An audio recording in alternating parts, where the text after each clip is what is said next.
Hubo un caso que me llamó la atención y del que quisiera hablar. Miren, era en 1979, yo estaba trabajando en Editorial Posada, en la revista Contactos Extraterrestres y en la revista Supermente.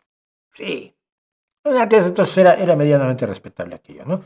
Estaba bien buscar si los ovnis eran visitantes extraterrestres. Resultó que no eran y resultó que desde entonces sigue sin haber pruebas de que lo sean. Pero yo estaba trabajando allí y me encargaron que hiciera un artículo que le pusieron, por cierto, un titular muy de clickbait que decía: se nos cae encima el Skylab. El Skylab fue una estación espacial que puso Estados Unidos en operación y que solo tuvo 3 misiones, estuvo creo que 24 meses en activo nada más, porque no era un aparato bien hecho, la verdad. Y se empezó a caer, y no sabían dónde iba a caer. Entonces, pues había preocupación desde semanas antes de dónde iba a caer el Skylab, porque su órbita se estaba degradando. Finalmente cayó en Australia y varios trozos cayeron en el área que está alrededor del condado de Esperance, en Australia, que multó a la NASA con $400 australianos por tirar basura. Y creo que la NASA los pagó.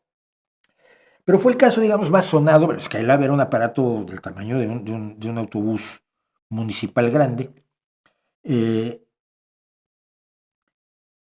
Fue el caso más sonado de basura espacial que caía.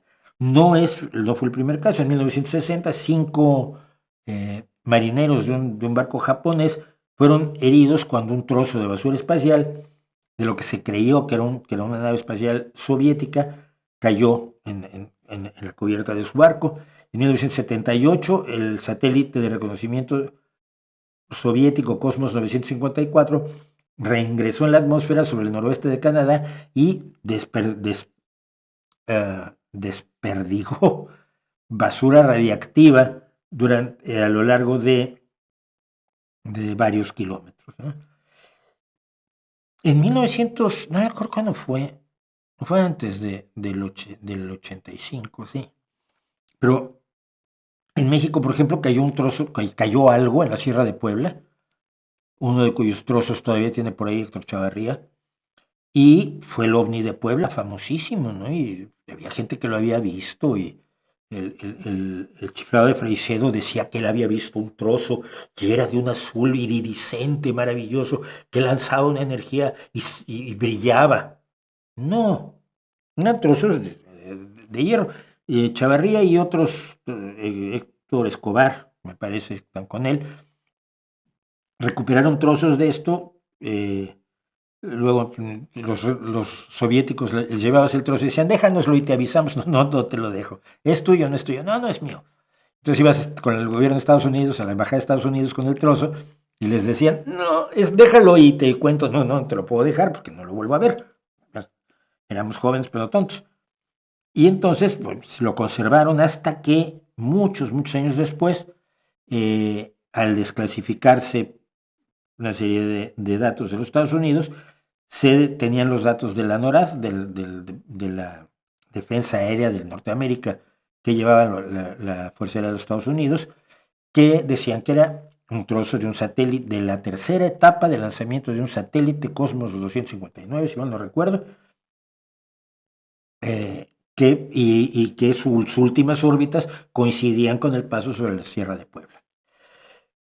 En 1987, un trozo de metal de 7 pies, o sea, 3 por 7, 22, 2 metros 10, del Cosmos 1980 cayó entre dos casas en Lakeport, California, sin causar daño. En 1997, una mujer de Oklahoma fue golpeada, pero sin ser dañada, golpeada en el hombro, por un trozo de material metálico tejido ennegrecido de 10 por 13 centímetros, que se confirmó que era parte del tanque de combustible de un cohete Delta II que lanzó un satélite de la Fuerza Aérea de los Estados Unidos. Y Por cierto, este es el Skylab, tenía yo la ilustración, este es el famoso Skylab, cuyo primer problema estaba tan mal hecho, es que de verdad estaba mal hecho, que a la derecha tienen aquí una aleta, ¿no? Una especie de aleta con paneles solares. Del otro lado tenía que tener otra que nunca se desplegó. Entonces, parece que lo habían hecho como rápido para que no los ganaran los soviéticos y esta vez fallaron. Habían fallado.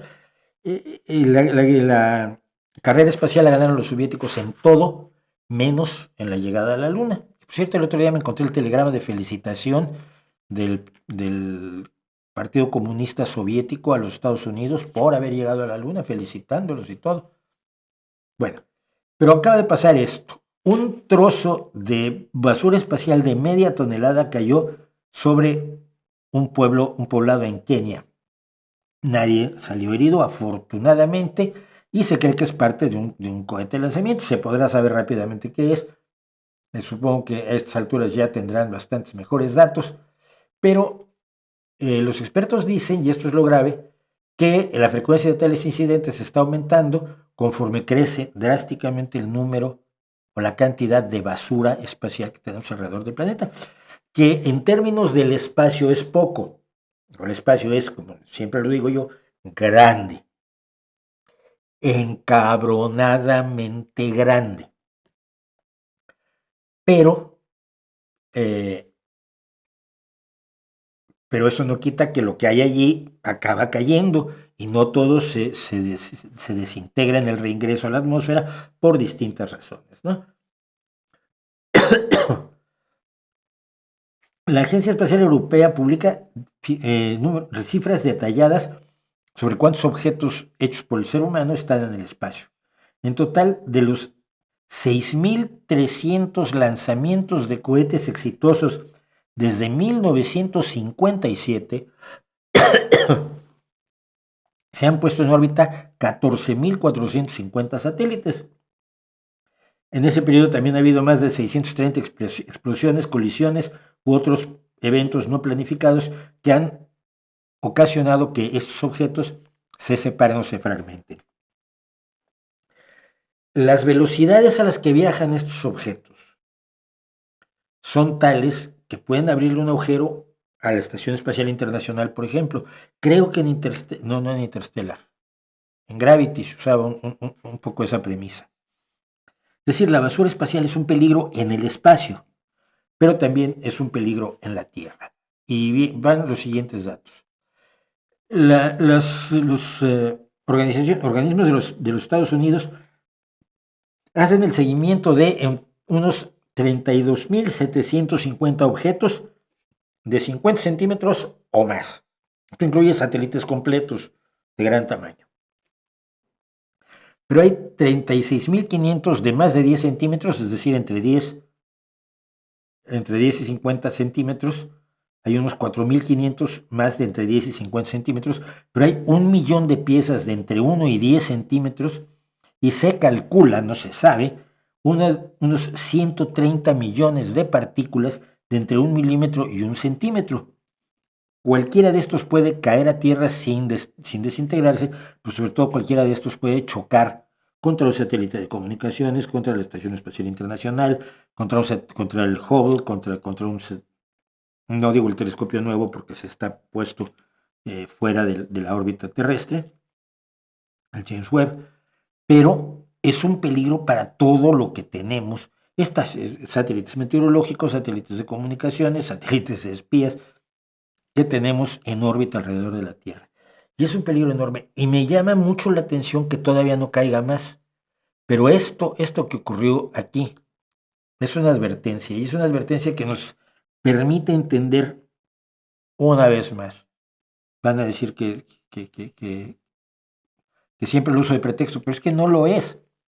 La necesidad de que haya una organización estatal, de preferencia multinacional, que vigile esto.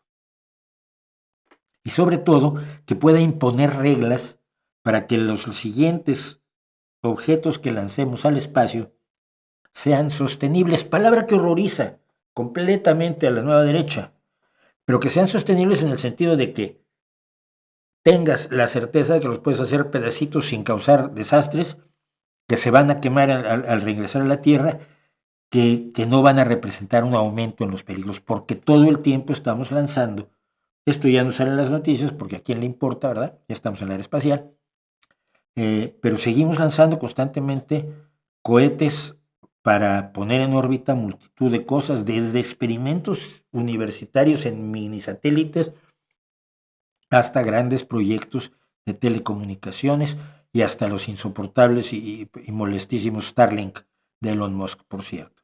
Así que es necesario que organizaciones